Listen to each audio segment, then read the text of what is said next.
تیتر اول امشب: توقف اجرای احکام اعدام 3 معترض آبان ماه. وکلایشان میگویند دیوان عالی درخواست اعاده دادرسی را پذیرفته. وزیر خارجه ایران در عراق. دیدار جواد ظریف و مصطفی کاظمی در آستانه سفر نخست وزیر عراق به عربستان. و دلار 26,000 تومانی. نگاهی به دلایل کاهش ارزش ریال در بخش زیر ذره‌بین. به تیتر اول خوش آمدید.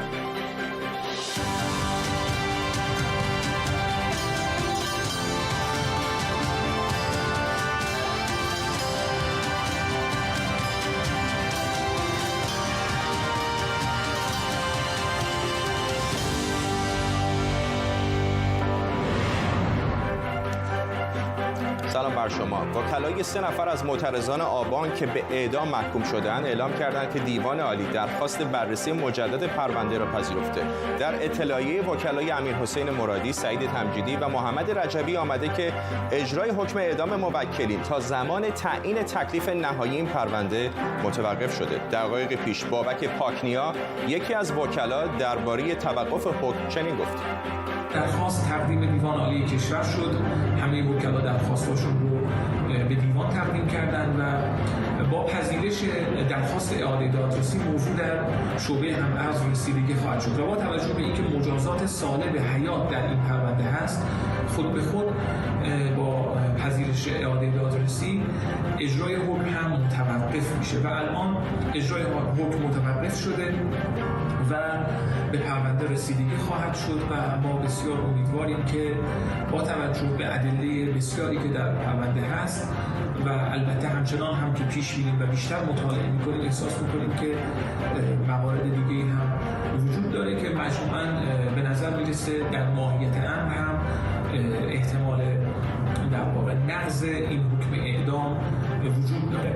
دیروز من با موکلم تلفنی صحبت می‌کردم، از طریق تلفن تماس داشتیم از زندان. بسیار خوشحالند و حمایت‌های مردم هم به گوششون رسیده و بسیار روحیه خوبی دارن و خوشحالن. صدور احکام اعدام برای این 3 جوان با موجی از واکنش‌های منفی همراه بوده. در نیم ساعت آینده با مهمانان برنامه درباره این حکم کارزار اعدام نکنید و خبرهای دیگر گفتگو خواهیم کرد. پیش از همه اما موسی برزین، حقوقدان از آنکارا با ماست. آقای برزین، مرحله بعدی برای این پرونده چه خواهد بود؟ بله، خب اولا من نیاز دارم که یه توضیح کوتاه بدم و اون این که در بعضی از رسانه‌ها منعکس شده این اعاده دادرسی بر اساس ماده 477 بوده، یعنی رئیس قوه قضاییه تجویز کرده. اینطور نیست. رئیس قوه قضاییه هیچ دخالتی نداشته. از طرق عادی اعاده دادرسی وکلا تقاضا دادن.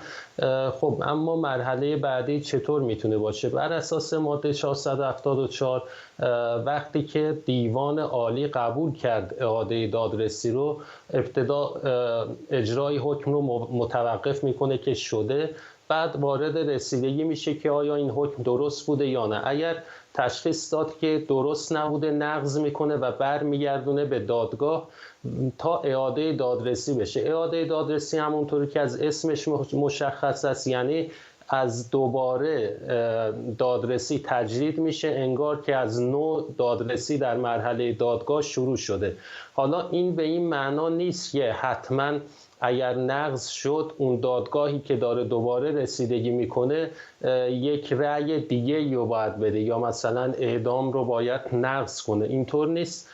میتونه رأی قبلی رو بده، اعدام، و یا اصلا تبرئه کنه و یا یک رأی دیگری بده. یعنی مثل اینه که دادرسی از اول شروع شده، ولی به هر حال معمولا در عمل وقتی دیوان عالی اعاده دادرسی رو قبول میکنه، پرونده رو به شعبه هم‌ارز ارسال میکنه، اون شعبه هم‌ارز معمولا نظر دیوان رو در عمل به اصطلاح قبول میکنن.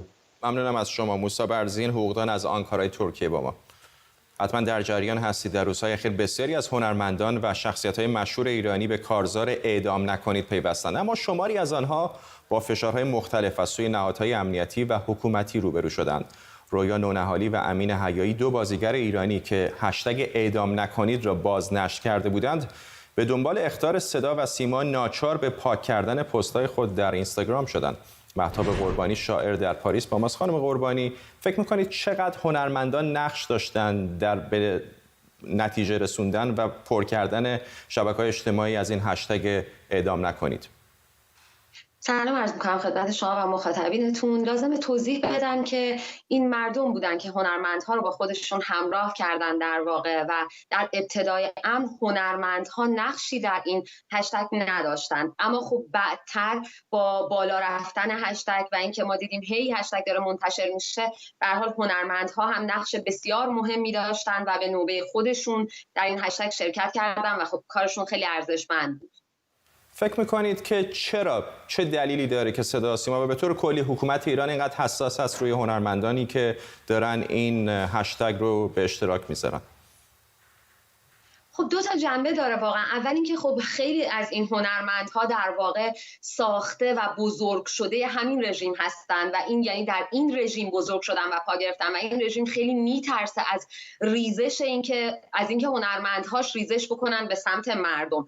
و نکته دومی که باید بررسی بشه اینه که هر کدوم از این هنرمندها به هر حال برای خودشون فالوورهای بسیار زیادی دارن، فنهایی رو دارن که اون فنها و فالوورها تبعیت میکنن از هنرمنداشون. یعنی وقتی که مثلا خانم نونهالی میاد هشتگ اعدام نکنید میزنه، به تبعیت از خانم نونهالی فالوورها و فنهاش هم میان این هشتگ رو میزنن و خب حکومت از همین میترسه که مبادا یک هنرمند بتونه در یک لایه‌ای از اجتماع نفوذ بکنه، حالا نه لزوما هنرمند، هر آلترناتیوی بتونه در یک لایه‌ای از اجتماع نفوذ بکنه و بخشی از مردم رو همراه خودش بکنه. به خاطر همین سعی میکنه تا جایی که میتونه فشار رو روی هنرمندها زیاد بکنه که از جنبش‌های مردمی حمایت نکنن. مهتاب قربانی شاعر در پاریس، ممنونم از شما.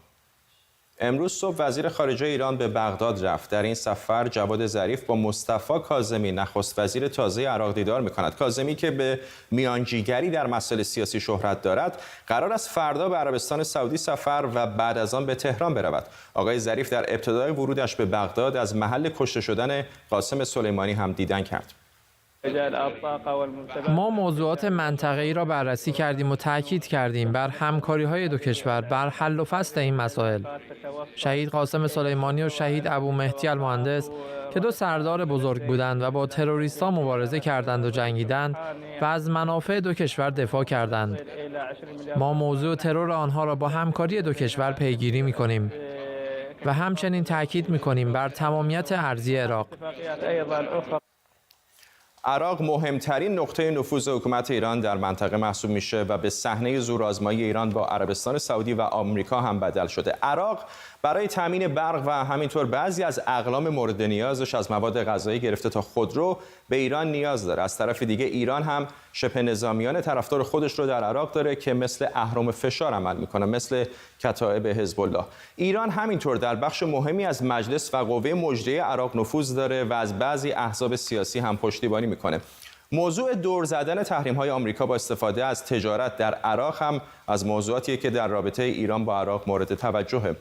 عراق جای عجیبی قرار گرفته، جایی که ایران از یک طرف و عربستان سعودی و آمریکا از طرف دیگه با هم درگیرن. این در حالی که عراق سعی میکنه رابطه مستحکمی با عربستان سعودی و آمریکا داشته باشه. فرزین کرباسی، روزنامه‌نگار از سلیمانیه عراق با ماست. آقای کرباسی، در سلیمانیه عراق در منطقه کردستان آقای ظریف به دنبال چه است؟ ببینید، همین چند دقیقه پیش آقای ظریف وارد اربیل مرکز اقلیم کردستان شد. ببینید، هیچگاه در تاریخ بعد از سقوط صدام حسین ایران انقدر ضعیف در صحنه سیاسی عراق نبوده. ما میدونیم که آقای کاظمی با بعد از روی کار آمدنشون به وعده هایی که داده بود داره عمل میکنه و نیروهای هشت شعبی و نیروهایی که قدرت اصلی سیاسی عراق بودن رو داره از صحنه سیاسی به نوعی عقب میزنه و حاکمیت ملی رو میخواد اینجا حاکم بکنه. یکی از اون نقاطی که ایشون رو دست روش گذاشتن نقاط مرزی هست و این نقاط مرزی نقطه ضعف ایران هست در مبادلات اقتصادی با عراق، چون ایران هر آنچه که میخواست رو از اونجا وارد میکرد، چون این نقاط مرزی در دست نیروهای هشت شعبی بود و آقای کاظمی با نیروهای ویژه‌ای که در اختیار دارن رفتن و اون نقاط مرزی رو کنترل کردند.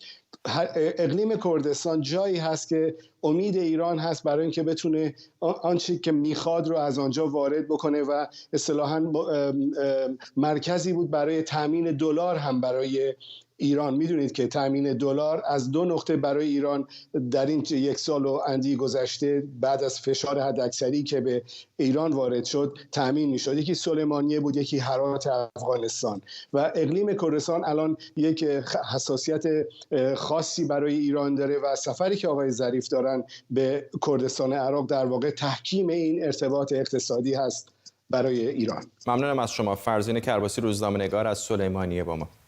اینجا در استودیو هم حمدی ملک همکارم با من هست. حمدی، مقامات مختلفی از زمان کشته شدن قاسم سلیمانی از ایران به عراق رفتن، ولی در سلسله مراتب اداری اگر نگاه بکنیم این عالی رتبه ترین مقام جمهوری اسلامی است که به عراق میره بعد از اون حادثه.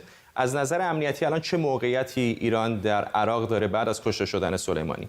خب به نظر من 2 نکته در این زمینه مهم هست. یکی همین تعدد افرادی هست که از زمان کشته شدن قاسم سلیمانی به عراق سفر کردند. ما سفر علی شمخانی دبیر شورای امنیت ملی رو داشتیم، سفر آقای قاآنی، اسماعیل قاآنی رئیس فرمانده جدید سپاه قدس رو داشتیم و الان هم سفر آقای ظریف رو داریم. این نشون میده که هنوز مشخص نیست که مسئول سیاستگذاری ایران در عراق کی هستش. در ابتدای کشته شدن قاسم سلیمانی حتی حزب الله لبنان سعی کرد که خلأ کشته ایشون رو پر بکنه، چون میدونیم که قاسم سلیمانی کسی بود که هم طراح سیاست ایران در عراق بود و هم مجری این قضیه بود. این یکی از مسائلی که هستش که به نظر میاد هنوز ایران نتونسته به نتیجه درش برسه و این باعث ایجاد مشکلاتی برای گروه‌های نزدیک به خودش و مورد حمایتش در عراق شد. نکته دوم بحثیه که آمریکایی‌ها مطرح می‌کنن. جنرال کنت مکنزی فرمانده سنتکام در این اواخر اگر صحبتاش گوش بکنیم چند بار بر این نکته تاکید داشته که ایران در حقیقت داشت فشار می آورد به روی ما که خطوط قرمز ما رو امتحان بکنه و با کشتن قاسم سلیمانی ما خطوط قرمز خودمون رو به ایران نشون دادیم و ایران این خط قرمز رو فهمیده. البته گروه‌های نزدیک به ایران میخوان که جور دیگری قضیه رو نشون بدن. نتیجتاً می‌بینیم که تقریبا هر هفته اعلام می‌کنن که در حقیقت یا نیروهای آمریکایی رو مورد هدف قرار دادند یا کسانی رو که به نیروهای آمریکایی در عراق کمک میکنن مورد هدف قرار دادن. ولی یک نکته در این زمینه بدون شک نمیشه ازش گذشت و اون اینه که مثل گذشته نمیتونند نیروهای نزدیک به ایران به آمریکایی حمله بکنن. البته این اصلا به این معنی نیست که در آینده این کارو نکنند. نقش امنیتی ایران در عراق پررنگ از شکی در اون نیست، ولی یه نقش دیگری هم که به نظر در این اواخر به خصوص داره پررنگ‌تر میشه، کمک‌هایی که به شکل غیر مستقیم عراق داره میکنه به اقتصاد ایران.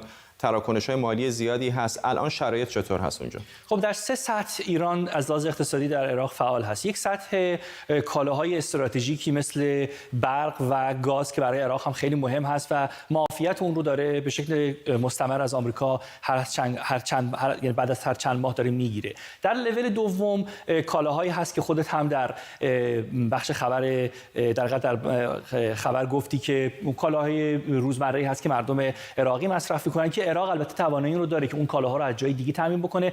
بخش سوم هم این تراکنش‌های مالی هستش که در عراق صورت میگیره توسط شرکت‌هایی که هدف اصلی اونها دور زدن تحریم‌ها هستش، ولی آمریکا به خصوص در دوره آقای ترامپ خیلی در این زمینه داره دقت میکنه و این شرکت‌ها رو مورد هدف قرار میده. نکته آخر هم اینه که سفر آقای کاظمی به عراق در حقیقت در همین راستا هست، چون که این بحث مطرح است که اتفاقاً از لحاظ اقتصادی عربستان میتونه جای ایران رو در عراق بگیره. ممنونم از تو حمدی ملک همکارم اینجا در استودیو با ما. با افزایش قیمت دلار در سامانه نیما و گذر آن از مرز 20,000 تومان، قیمت دلار از روی این سامانه حذف شد. قیمت دلار در بازار آزاد ایران هم تا 26,000 تومان افزایش پیدا کرده. این بیقراری قیمت ارز از کجاست و چرا قیمت‌ها هر روز رکوردی تازه میزنند؟ دلایل گرانی دلار زیاد و پیچیده‌اند. امشب یکی از عوامل گرانی دلار را زیر ذره بین می‌بریم که البته با رانت و فساد ساختاری در جمهوری اسلامی هم بی ارتباط نیست.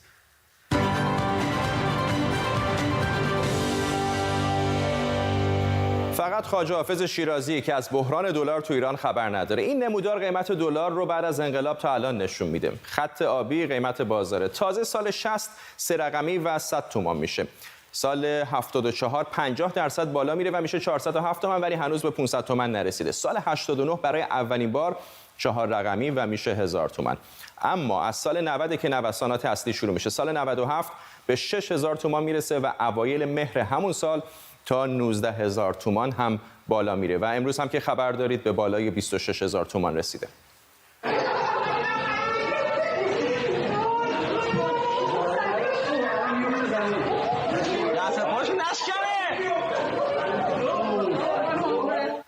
تصاویری بوده از هجوم مردم برای خرید دلار. البته که افزایش قیمت دلار به یک عامل بستگی نداره. تحریم، تورم، چند نرخی بودن قیمت ارز، بازار سیاه و البته ارز صادراتی از عوامل مهمن.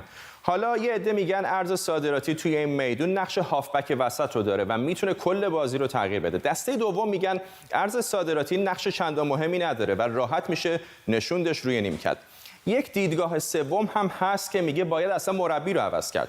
اما بیاید اول یه نگاهی به این قضیه نقش ارز صادراتی بندازیم تا بعد رابطش رو با دلار مشخص کنیم. هر که کالایی صادر میکنه ارزش رو باید به ملت و به کشورش برگردانه، مخصوصا توی این شرایطی که آمریکایی‌ها میخوان علیه ما توطئه کنن. اول تیر ماه رئیس بانک مرکزی ایران گفت از سال 97 27.5 میلیارد دلار ارز به کشور برنگشته. این تازه مربوط به صادرات غیر نفتیه. به زبون ساده یعنی من صادر کننده مثلا تیر آهن براق دادم، پولش رو هم گرفتم، سود هم کردم، اما پولش رو برنگردوندم به ایران. حالا اینها کیا هستن؟ 6.8 میلیارد یورو ارزیه که برنگشته، مربوط به 250 صادر کننده است که اینجا تبدیلش کردیم به دلار. یعنی فقط 1% از صادر کننده ها. 1% صادر کننده ها مسئول خروج 25% ارز خروجی هستند که برنگشته. دولت میگه شما که کالا رو با یارانه دولتی ارزون گرفتید، صادر هم کردید، سودش هم بردید، حالا سودت رو بردار و ارز رو برگردون به دولت یا دست کم کالای همترازش وارد کن. این مراحل البته در قانون دیده شده. حالا چرا دولت شاکیه؟ ارزی که خارج میشه چه میشه؟ یعنی تقاضا رو بره بالا، صادرات ریالی میفرستادن اونور، ارزش رو اونور میگرفتن میبردن، نمیدونم ویلا میخریدن، چیز میخریدن، جاهای مختلف تو کانادا میخریدن. خبرشو من خب همونطوری که رئیس بانک مرکزی گفت بخشی از پولا شده آپارتمان و ویلا، پس یه قسمت اصلا بر نمیگرده. حالا اگه بخوان برگردونن هم خیلی ها ارز رو به جای اینکه به قیمت توافقی به دولت بفروشن توی بازار با قیمت آزاد عرضه میکنن و یا قاچاق کالا میکنن و دوبله سود میکنن. حتی میتونن نبض بازار رو در مورد یک کالای خاص به دست بگیرن. اما اشکال کار کجاست؟ اشکال کار اینجا هم یکی دوتا نیست. رئیس کنفدراسیون صادرات میگه اشکال اساسی در صدور کارت‌های بازرگانیه. کارت بازرگانی کارتیه که به شما مجوز میده تا با خارج از کشور تجارت و فعالیت اقتصادی داشته باشید. از فروردین 97 تا اردیبهشت 99 20,000 تا کارت بازرگانی صادر شده. از این تعداد بالای 15,000 تا کالا خارج کردن اما هیچ پولی وارد نکردن. این بالای 15,000 کارتی که تعهد ارزیشون صفر بوده 20 تا 25% صادرات کل کشور بوده، یعنی حدود 8 میلیارد دلار خارج کردن و هیچ وقت برنگردوندن. که متاسفانه برخی از صادرکننده ها این پا اون پا میکنن، ارزشون رو نمیارن، به فکر این که باید ارز بره بالاتر و خود اینا هم ترویج میکنن تو فضای مجازی و خودشون هم تو فضای روانی جامعه میدمن که ارز گرون بشه تا گرونتر بفروشن. این خیانته. اما همه اینها چه ربطی به گرونتر شدن دلار داره؟ برگردیم به سه تا دیدگاه اول. دولت میگه ارز صادراتی نقش هافبک وسط رو داره، یعنی برنگشتن ارز بازار عرضه و تقاضا رو به هم میریزه. تقاضا رو بالا میبره و وقتی ارز توی ایران نیست دلار گرون میشه. مخالفا میگن ارز صادراتی رو میشه نشون روی نیمکت، یعنی دولت درآمد ارزیش از نفت کم شده، دستش خالی شده و مثل همیشه نمیتونه ارز بریزه توی بازار تا قیمت رو متعادل کنه. این گروه میگن این روش فقط به طور تصنعی و کوتاه مدت دلار رو پایین میاره. اینا میگن ارزش ریال پول ملی ایران طی این سالها پایین اومده و طبیعیه که دلار بالا بره. و اما گروه سومی هست که میگن اساساً باید مربی تیم رو عوض کرد، یعنی طبقه وجود داره که از نرخ تورم بالا و نوسانات ارزی سود میبره. این گروه اعتقاد دارن تشکیل مؤسسات مالی مثل بانک‌های خصوصی از دهه 70 به بعد و تمرکز اونها بر فعالیت‌های تجاری و نه تولیدی باعث و بانی این مشکلاته.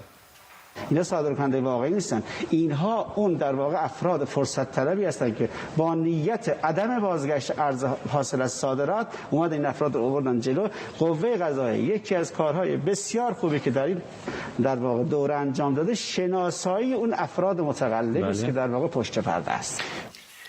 این جدولی که الان می‌بینید شاید به فهم اون دیدگاه سوم که میگن مربی رو عوض کنید کمک کنه. مثلا بانک انصار وابسته به سپاه غیر از بانکداری کار صرافی هم میکنه. اینا میگن بخش عمده افزایش نقدینگی امروز از طریق همین بانک‌های خصوصی تولید میشه. نشون و مدرکش رو هم میتونید اینجا ببینید. اون جهش دلار سال 97 یادتونه؟ این نمودار افزایش قیمت دلار در اون سال رو نشون میده. ببینید که دقیقاً همزمان با اون جهش دلاری این بانک‌های خصوصی ناگهان وام دادن به مردم رو متوقف کردن، ولی همزمان هم از مردم کلی سپرده گرفتن و هم از بانک مرکزی کلی قرض کردن. ولی سوال اینه که با این همه پول چه کار کردن؟ خب وقتی قیمت دلار داره روز به روز بالا میره و یک واحد صرافی هم اگر داشته باشین چرا دلار نخرین؟ افزایش قیمت دلار عوامل زیادی داره که شدیداً با ساختار فاسد اقتصادی ایران گره خورده، اما بالا و پایین رفتن ارز اگرچه برای مردم آب نداره ولی برای عده‌ای نون داره.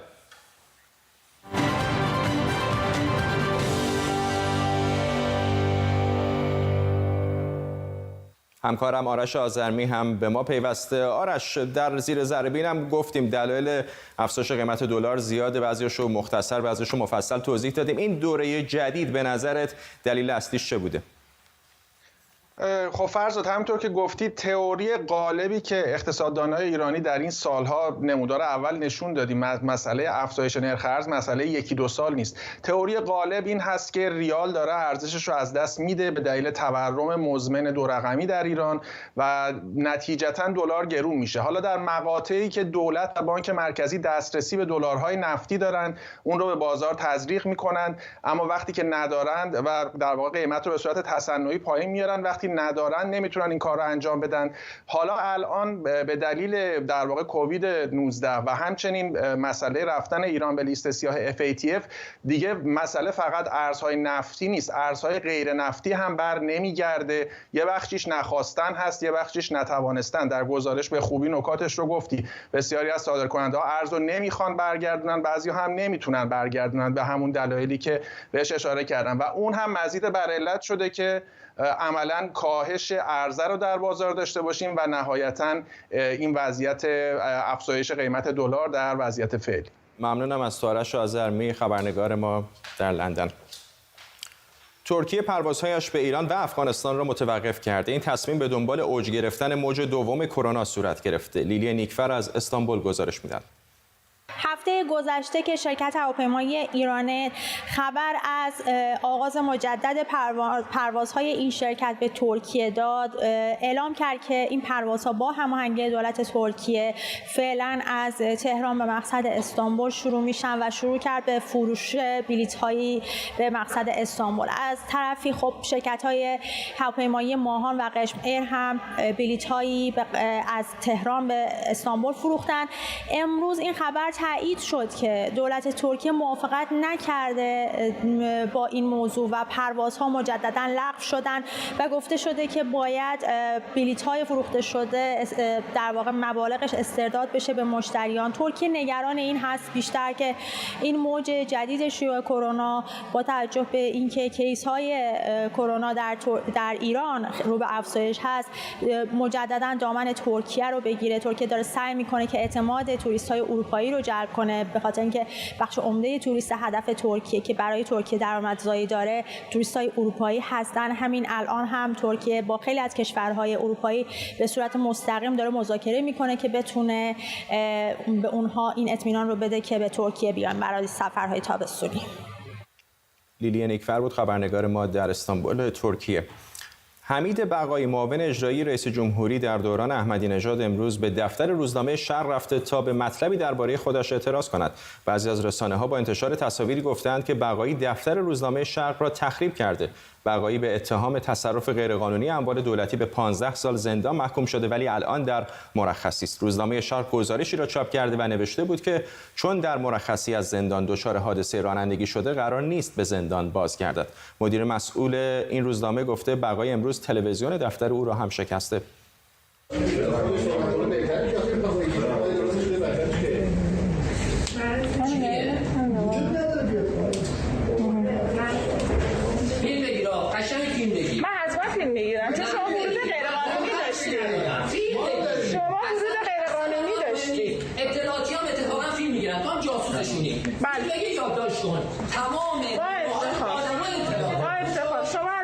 چی وارد شدی؟